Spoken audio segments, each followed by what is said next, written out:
the fuse, bring the boom. Let's go ignite, elements collide in a flash of light. And you feel the boom, that means it's time. Light the fuse, bring the boom. Dynamite, let's go ignite, elements collide in a flash of light. And you feel the boom, that means it's time. Light the fuse, bring the boom. Dynamite. What's up, everybody? It's Mike Davis, it's Black, the Professor of Women Wrestling. Welcome to my review of Wild Women Wrestling Season 2, Episode 31, right here, the PWS Zone. A part of one where my reviews for Episode 29 and Episode 30. Couple reasons. One, I was more interested in covering WrestleMania than doing the Wild review of that week, because I was not really interested in that episode in the first place, so I was just doing my predictions, my reviews, my top 5 favorite and least favorite WrestleManias of all time. I was doing that video, those videos, and two, I've just been annoyed. I've just been annoyed with what they doing on WoW, and the way they book certain women on the roster, and how they book certain people, certain matches. And there's nothing against the WoW superheroes. I'm a fan of 99.9% of the WoW superheroes and what they do. But the booking, the writing, and how they just don't know what they're doing with most of the WoW superheroes, especially like the new ones that they brought in for the Relaunch, it just really bothered the hell out of me. And most of the people that they brought back from 2019, the Access TV era of WoW, just some things I just don't get what they're doing, and I try my best not to call them out on their nonsense, but like it's hard, and I'm the only one that would come on here, besides me and Mr. Green are the only people on here that would really call them out when they do something that we don't like. I don't see anyone else doing that. I don't see anyone else that covered WoW that points out the negatives, and we point out the negatives because we want to see them get better. That's all it is. That's how it's gonna be. You don't try and point out the negatives to crap on them. You point out the negatives so that we want them to we bounce back from that negative and make it more of a positive. That's what we do. And if people don't like that, so be it. We're being honest. I don't know about you guys, but we're being honest. So the show starts off with a recap of the ongoing rivalry saga between the Beast and Abilene Maverick. And Abilene Maverick screwing over the Beast in their championship matchup with Abilene sneaking the bread nugs into the trunks of the Beast. And we didn't see the Beast use the bread nugs or hit Abilene Maverick in the head at any point in the matchup, but the referee thought she got hit, and she gave the championship back to Abilene Maverick after the Beast beat Abilene fair and square. And Abilene Maverick constantly faking the injuries of her match against the Beast. We all know it's fake because the way she balanced, the way she was walking with the crutch and using both legs. But that's beside the point. McLean gave the Beast the championship match that she rightfully earns. Even though I would have been better off just giving her the championship right then and there, because he beat the Abilene Maverick right in the middle of the ring. No BS. But that's just me. But Abilene Maverick continued to dodge and duck the Beast, and she says she could fulfill her obligation as champion and defend her championship in this week's episode against a mystery opponent. And we don't know who that opponent could be until later on in the show, but we will see that championship match in the main event with Abilene Maverick defending the Wild World Championship.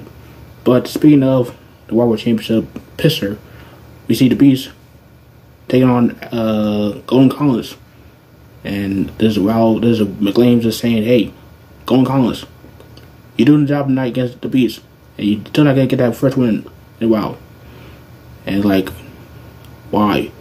Like Golden Collins, I like Golden Collins. She has a good heel persona. Remind me a lot of like the old school heel personas back in like the late 80s, early 90s. And she's still looking for that first win.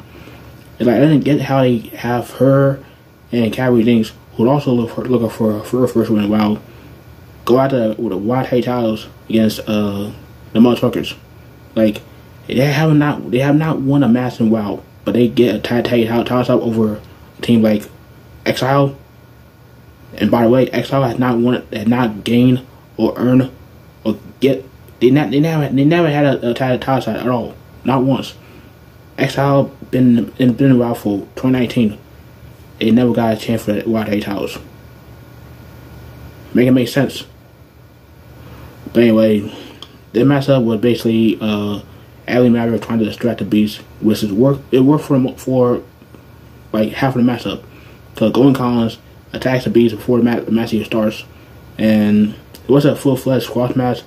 You can say that it was 30% Golden Collins and 70% the Beast, because Golden Collins did get her offense in against the Beast, but end of the day, the Beast, you knew the Beast was gonna win this match by a country mile, because at many times that Golden Collins got the upper hand, you hit perfect plex on the Beast, and rammed her head to the turnbuckle post on outside. You knew eventually the Beast was gonna come back and just steamroll Golden Collins. That's exactly what she did.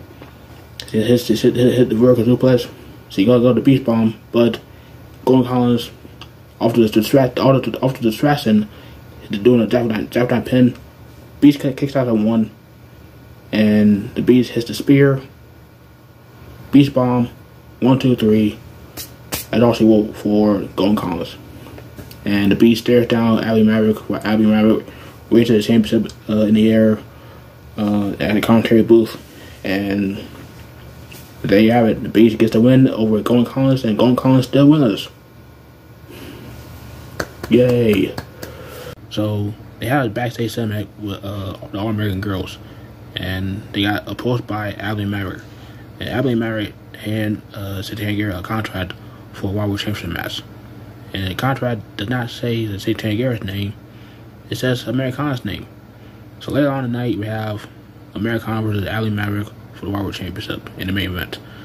And part of me was like, why? Why are they not having Chantilly versus Abilene Maverick? But then I remembered, Abilene Maverick not going to go up against former World War champions like The Beast or Chantilly Garrett, because those two can easily beat Abilene Maverick with their eyes closed.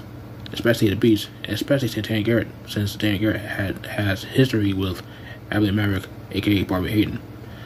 So she thinks that she can easily beat Americana, or she has some kind of like plan to take out Americana in the main event. But either way, I don't think that Americana has any chance of taking the title of Abilene Maverick. But you never know. She might shock the world.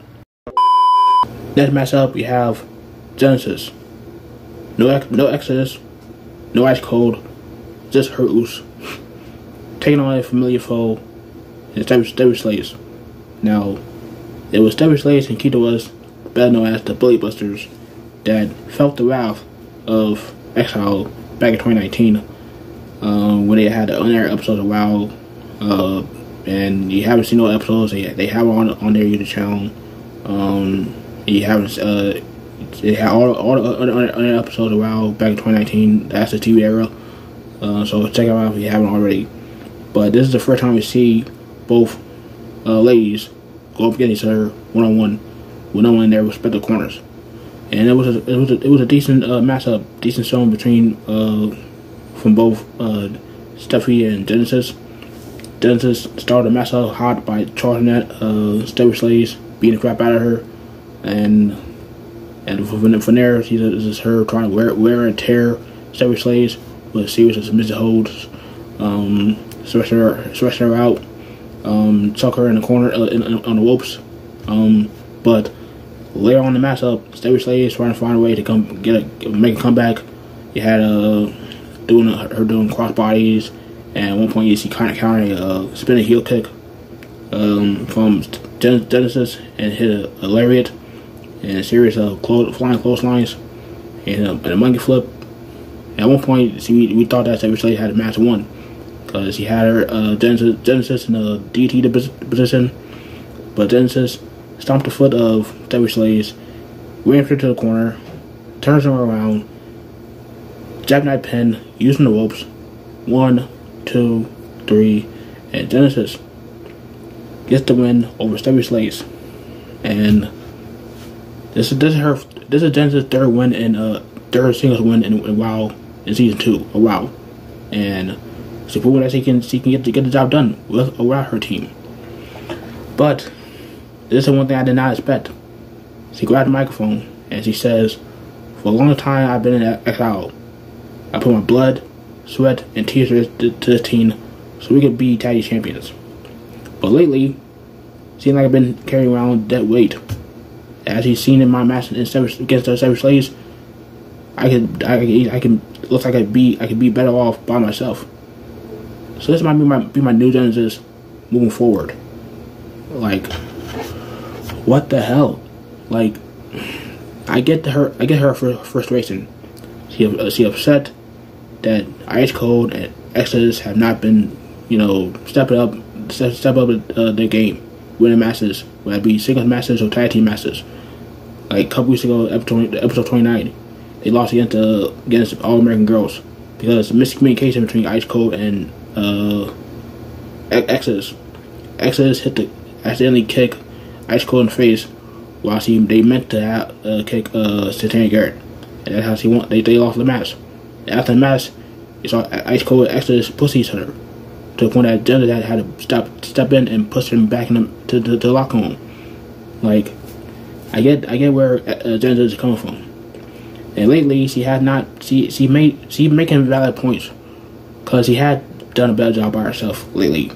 She beating Jesse Jones, the biggest run of her career, against a 10 plus year veteran. She snapped the winning streak of King Crush when she was on her high and potentially challenged for the Wild West Championship, and she stopped that momentum. And now she beating Stephy Slays, someone that she had history with for the moment she stepped into WoW. Like, Genesis is making valid points, and all I gotta say is this: it is the end of Exile. It sucks, but it's understandable. And I guess the only thing I can say is this: Exodus, Ice Cold, step your game up. Third matchup, semi-main event, we have Chantilly Chella going against Chainsaw, as she is accompanied by her little sister, Jugga Dante. I said she is accompanied by her little sister, Jugga Dante. Thank you. I'll say it loud this week, because it's been weeks since we've seen Chainsaw in action, and more importantly, it's been weeks since we've seen Jugga Dante on TV accompany her sister Chainsaw, and she's back on TV with Chainsaw, and this matchup was 90% Chainsaw towards the end of the matchup, because throughout the entire matchup it was just her, just not being phased of any Chainsaw moves. She was not phased. He hit the drop kick and the cross body, attempt to do a springboard cross body. She would not get knocked down. But it was towards the end of the matchup where Chainsaw was in her own world, and the Jugga Dante trying to get involved, trying to grab the leg of Chantilly, or if we catches her, and Chantilly take advantage of Chainsaw and Jugga having like a miscommunication, and Chantilly hits the roundhouse kick in the face, and the Coachella cutter for the win. And after the matchup, Chainsaw is PO'd as he lost, as he attacks Chantilly, and that led Foxy Fierce to come out. And here's my nitpick of what happened last week. Cause I watched the episode where she came back. Cause Foxy Fierce, you didn't know, Foxy Fierce was on the show. Like the first time she won the show, she got thrown to a wall by a Chainsaw. That was the last time we saw Foxy Fierce on TV.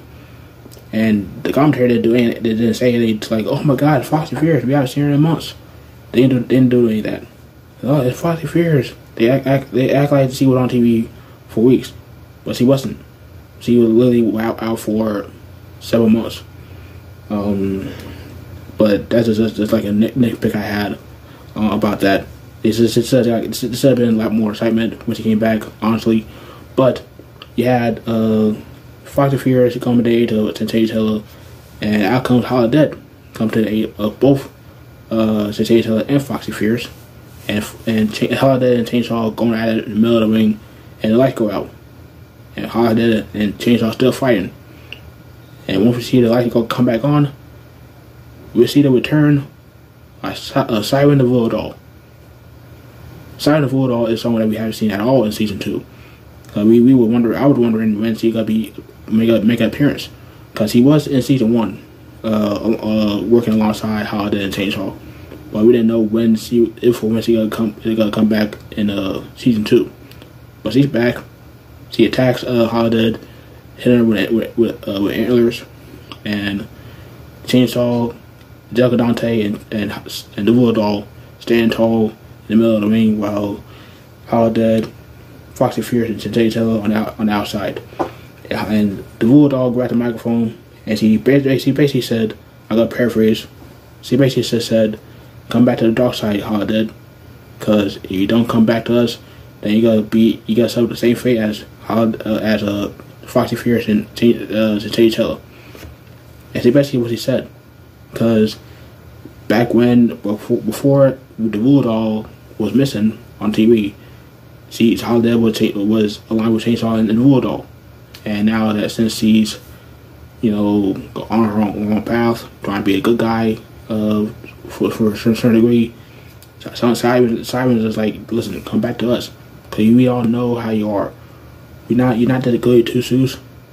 You're an evil monster, just like me, just like Chainsaw and Angelica. Join us, and you gotta be interested to see what happens next with Siren the Voodoo being back and WoW, and Holiday not aligning herself with both Chainsaw and the Voodoo. So looking forward to seeing what happens next with those two parties. And we had a backstage segment with Coach Capelli and Aries Sky. I did not like this at all, because why the hell are you over here trying to get the good graces of the same person that betrayed you, to turn it back on you, and now you're trying to be part of her team. Like literally, it's literally like 2 weeks of like betrayal, mess. Now you're trying to get a good grace and join top tier. Like this should have been like months, like going on like a month long feud, not like weeks. Like a couple weeks here, a couple weeks there. Like it's just too soon. It's just you wasn't this to no end, and I don't like it. I don't like this whole idea anyway, because if Coach Capelli beats Aries Sky in a matchup, she's part of top tier, but as a water girl. But Aries Sky wins if she's part of top tier as a member of top tier. What happens with Team Spirit? Because if we do this, it doesn't matter if Aries Sky wins or loses. It just means that you have no faith in Team Spirit from the start. And it's like, whatever, man. I don't care. That match got happen next week, and whoever wins, you gotta be like a trope of Babyface gets put in a heel faction.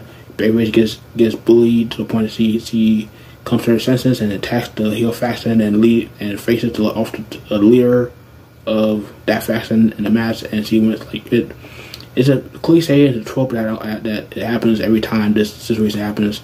So the fact that they do this like boom boom boom with no actual build up is annoying in my opinion. But anyway, move on in the main event. We have Abilene Maverick defending her championship against Americana, and Americana telling Satanic Garrett to stay in the back because he won't do this by herself. and the matchup was fine. It was Abilene Maverick basically just doing her chicken style heel tactics, like carrying, being a coward, like being out of the ring before like majority of the matchup. This is all that jazz. Americana did her thing. She did good. She did a springboard axe handle, and she did good as much as like for a little bit as she did in this matchup. Cause towards the end of the matchup, we thought we got to see Americana having a good momentum. Then trying to get the Rival Championship and take it off with Abilene Maverick. But look who decided to show up without her partner, J. Jones. J. Jones knocks off Americana off the apron and attacks her on the outside, and she basically just like trying to like shove Americana on underneath the ring, and Abilene Maverick is begging the referee to count, like literally count one, like count her out. And I want to see like your visual aid, because the referee is turned. He had his back turned like this. Meanwhile, Americana is on the other side of the ring, dealing with J. Jones. So like he counted on this side while Americana on the other side. Hey, knucklehead, are you supposed to turn around and like literally look around the ring and see if you see Americana on the outside at all? But no, he literally kept on counting, because Abilene Maverick kept on begging to count, and begging him to count, and Abilene Maverick is still your Rival Champion by count out, even though the Americana was on the other side by the backstage area. They with Eddie Jones, and that led Santana Garrett to go after Eddie Jones and save Americana. And it also led the Beast to west of the ring and spear Abilene Maverick through a boots, out of boots. That's how the show ends. I don't get. Can we just get the title off of Abilene Maverick now, like right now? Cause now I'm getting annoyed with this. Like, what was the meaning of? What was the whole point of this? Like, did Abilene Maverick knew about J. Jones getting involved with this matchup and causing an Americana match? And if she did, then what's the point of J. Jones working with Abilene Maverick? Because this just proves that you can't do anything by yourself, J. Jones. You can't. Because if it's true that your partner is nowhere to be found, and she's not going to be part of these episode WoW after what happened with All American Girls, then what's the point of you aligning yourself with another woman that had the championship? Because we know that he's not going to give you a chance at the championship. You know this, right? So why are you playing dumb? You know he's not going to give you that title shot. So why bother aligning yourself with the champion, thinking that she's going to give you a shot at the title? Anyway, that was episode 31. I mean, it was fine for the most part. I like Genesis being back on TV, having her match. I like Jagger Dante being back on TV. But other than that, it was all over the place, like, as usual.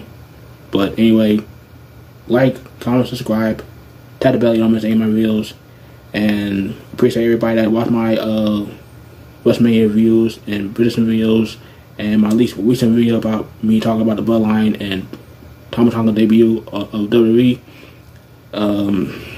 Again, thank you all for the support of the channel, and make sure you subscribe to my channel. Follow me on Twitter at MacRaceness. Follow me on Instagram at MacRaceness2. Follow the Hustle page at Hustle Phantom on Facebook, and subscribe to the DP also on YouTube, where they have the WLR podcast, Adriel Brown's reactions, the Professor Perspective making a comeback, and PWR podcast, Professor Flexing, and of course the PSO podcast, where Adriel Brown, the Professor, Billy Ray, all the guys talk about what's going on a weekly basis of wrestling. So yeah, make sure you check that out all around YouTube and social media. Till that time, I'm Adriel Black. I'm out.